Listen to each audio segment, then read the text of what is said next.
actually two words, and literally means before, you know something before it happens. The literal meaning of those two words is this. And that's why they say, oh, you're a prophet, which means you know the future. That's what's implied. Okay? Now, but in the Bible, the prophet is more profess. Prophet. Okay? But what he says is not just the future, but it's warning. Now, because it's warning, therefore it involves the future. But the key point is not the future, it's the tone, the warning. Hey, wake up, repent. Okay? So that's the key. So depending on the length of their writing, they classify as major and minor prophets. Okay? But the key is the message is very seldom welcome. The tradition of prophets is one of persecution and often tragic death. That's the tradition. And that tradition goes on into the life of Jesus. He knew, he followed the tradition of the prophets. He knew, okay? And I won't go into the details there and so on, okay? Of course, they did not put down Mark, the Messiah as the servant. That's why there's no genealogy. We don't care about the genealogy of a servant. As long as he can perform certain functions, that's good. I don't care where he came from. I just care what he can do. That's why there's no genealogy. Okay. Human curiosity about the future has caused a lot of interest in biblical prophecies, especially in the Old Testament book of Daniel and in the New Testament book of Revelations. And you know, I think there are a lot of curiosities. And we have to be careful. As they say, curiosity kills cats. So be careful. Just being curious and not knowing where you're going after can be dangerous. Much of Revelation, the imageries in Revelation actually comes from the Old Testament. So it's not as far-fetched like the Star Wars and whatever else. It's not actually taken from the Old Testament. If you know the Old Testament, like Ezekiel and so on well, the prophet books well, we can understand Revelation much better. Much better. So do not go to think of the scientific fiction part and then interpret the Revelation. Go to the Old Testament and then understand the book of Revelations. But the book, and the book of Daniel is another challenge, of course. The book of Daniel, essentially there are two parts. One is written in one language, another part written in a different language, Aramaic. Okay, so the book of Daniel, a lot of people read it as a prophetic book, okay, because it talks about the big statue, and then the head represents this, the arm, and then people keep saying, what about the little toe, and so on, what does that represent? And there's a lot of argument about that and so on. But let me warn you about this. In the Hebrew Bible, Daniel is not listed among the prophets. It's listed under the writings. So be careful. Daniel is not, don't go to the book of Daniel just out of curiosity to know about the future. Daniel is already the future in many ways. Because remember I told you I'm studying Jeremiah. Jeremiah, when he was taken into exile, with the Israelites in the exile, the southern kingdom, when taken exile, the people in exile kept asking, when can we return? When can we return? The false prophets says, actually wrote down a letter says, we will return in 2 years. So don't build any roots, because we're coming back. Jeremiah says, no. Get your roots down. Let your children build families and pray for the peace of the city that you're dwelling in. Because you're going to be there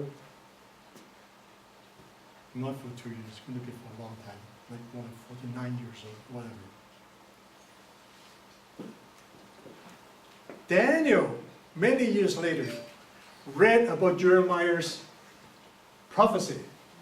Talking about prophecy now. So Daniel says, I did the calculation. Time is almost up, as Jeremiah had prophesied. We will be returning. He took it so seriously. Not the 2 years, obviously the 2 years came and gone long time ago. We knew those were false prophets. So Daniel, there's some recent literature among the biblical scholars starting reading Daniel, not just as the writing, certainly not as a prophet, prophets, but not the writing, but even as wisdom literature. So because the first few chapters of Daniel is so much full of wisdom, like not eating the food of the king's court. It's not right or wrong. It's not black and white, but wisdom, wise. Let us try this. Let us try this. If it does not work, then we will go back to your diet. Very wise. Very wise. Okay, so talking about Old Testament, hey, time is good. All right, now, I have very briefly, very quickly covered the first 35 key concepts, and I hope that means something to you. Now, in the next 15, 20 minutes, I'm going to do a very quick rundown here of the book of Genesis. And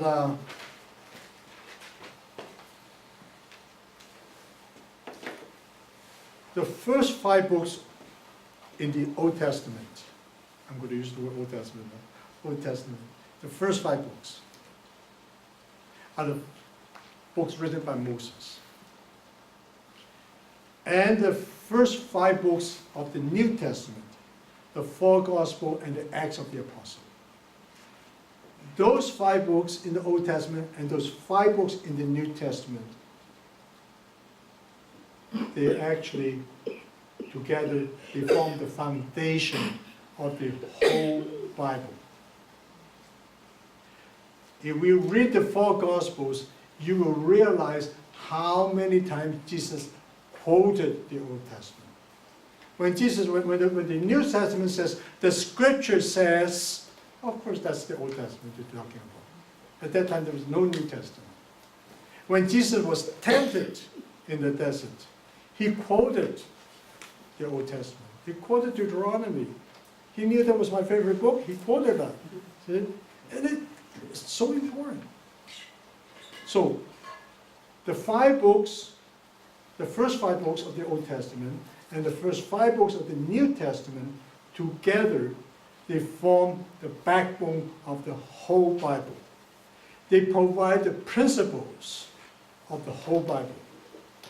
The rest are just applications of those principles. Which means,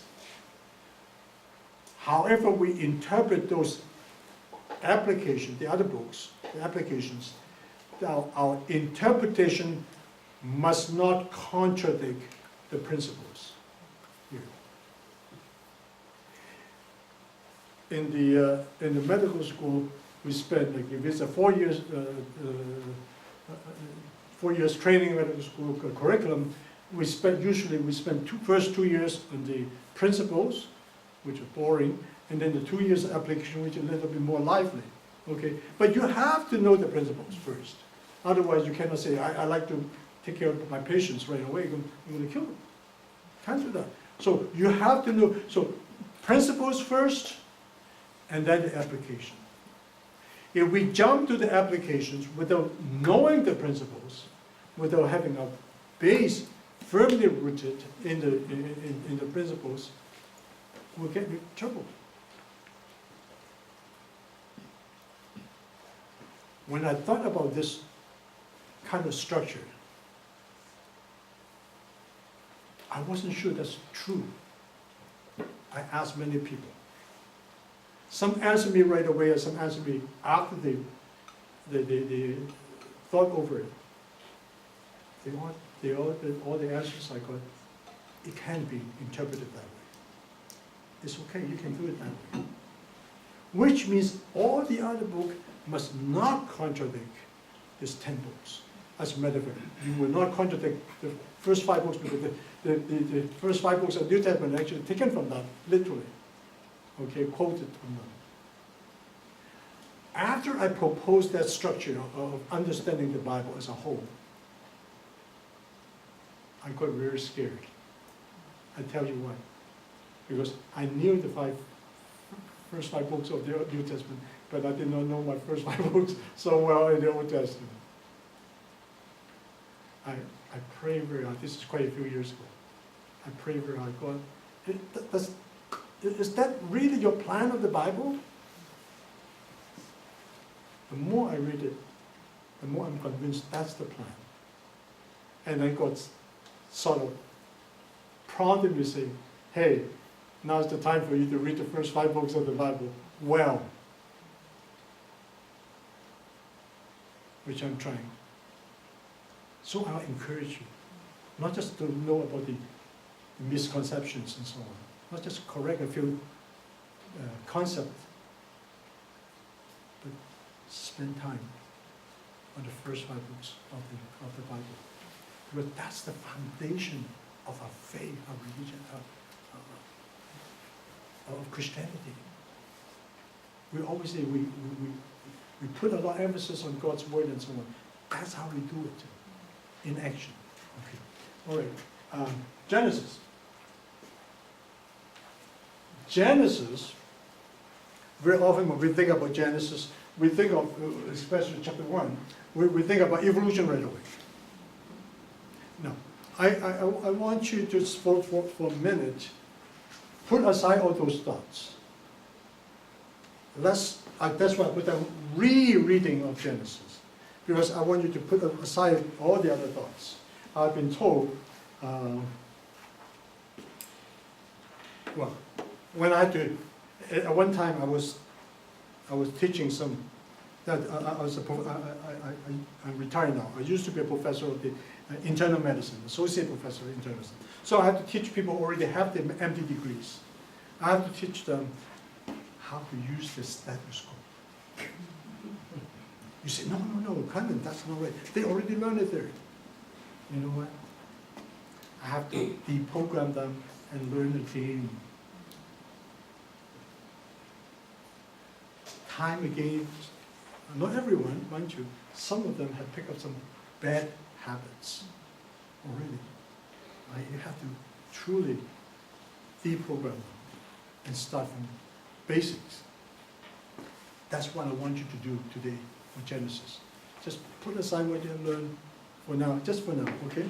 Now, I want to tell you, and as I say, this is one of my references. Genesis is Hebrew poetry. Genesis is basically, especially the first 3 chapters of Genesis, basically was written as a poetry. As a poetry. So you do not use poetry as your scientific paper or document. No, you do not do that. Okay. How do you know it's poetry? Or how do you know it's Hebrew? Genesis 1 talks about God creating whatever on day 1, and then there was the day, there was the night, and there was the morning. There was the evening, and there was the morning. That's day 1. God did this. That was the evening, and there was the morning. That's day 2. The evening comes first, and then the morning. For us, the Western people, we do not count it that way. We always say the morning and the night. That's one day. But the Hebrew people don't do that. It is the evening and the morning. That's one day. That's why Sabbath starts in the afternoon. This is how Genesis 1 was written. Hebrew. So you can tell right away it's Hebrew. Number 2. There was the background of Genesis, and even the first 5 books of Moses, has this background. Why is it so important to start with the story of creation? This is the background. in the Babylonian and the Near Eastern civilization, and certainly even among the mythology, there is this understanding. It says, whoever is your creator or creators, your life belongs to him or to them. Whoever created you is your Lord, is your God. Creator equals to God. So when you so-called make sacrifices to him or offerings to him, that's your duty. That's the understanding. So they do not have this Western civilization out thinking is that you can believe something, but my life does not belong to God. You know, I can follow Christ, but my life does not belong to Christ. We keep talking about discipleship. We're talking about lordship. There's no such thing. As long as you know in the Hebrew concept, in the Eastern, as long as you know who's creator, that's the lordship. They have no problem. There's no gap between those two things. Your life, he created your life belongs to him. It's so simple. Okay? So that's the kind of thinking behind the first 5 books of the Bible, certainly behind Genesis. So we have to understand why the emphasis on creation is so important. Why the theology of creation is important. Because for those people, and it's rightfully even for us, that's what lordship is about. That's what discipleship is about. If we do not understand the creation, lordship means nothing. Or very shaky grounds. Okay. All right, the other thing is the pairing of the 6 days. And